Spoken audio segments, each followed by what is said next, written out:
Syederalon Wakil Gubernur Aceh Fadlullah melakukan peninjauan ketersediaan beras menjelang bulan suci Ramadan di Gudang Bulog Gampung Siron, Kecamatan Ingin Jaya pada Senin 25 Februari 2025.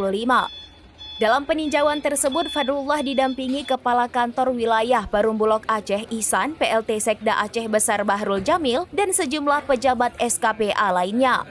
Dikatakan Fadlullah bahwa berdasarkan keterangan dari pihak Bulog, stok beras untuk disalurkan ke masyarakat Aceh cukup hingga 6 bulan ke depan. Di mana saat ini pihak Bulog sedang mengintensifkan untuk melakukan penyerapan hasil gabah para petani.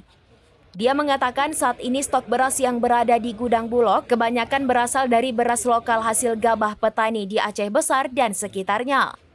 Selain itu, dirinya juga melakukan peninjauan ke Pasar Al-Mahirah dan rumah potong hewan di Gampung Kedah, di mana dari hasil peninjauan tersebut terjadi kenaikan beberapa bahan pangan. Kenaikan itu terjadi untuk komoditas pangan berupa cabai dan bawang merah.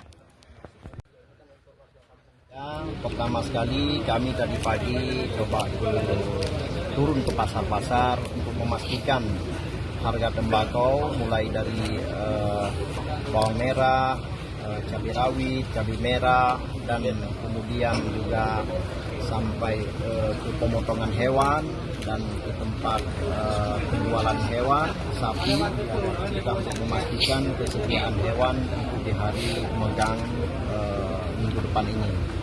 Kemudian kami hari ini ke Bulog, ke gudang Bulog, juga kita ingin memastikan kesediaan beras yang ada di gudang Bulog. Tadi kami sempat wawancara dengan Kepala Bulog, yaitu Pak Ihsan. Insya Allah 6 bulan ke depan beras untuk kesediaan stok kita 6 bulan ke depan tentu di Aceh aman. Sementara jenis komoditas pangan lainnya saat ini masih terkendali. Sama halnya dengan harga daging menjelang megang Ramadan yang saat ini masih terkendali. Dari Aceh Besar, Indra Wijaya, serambinews.com.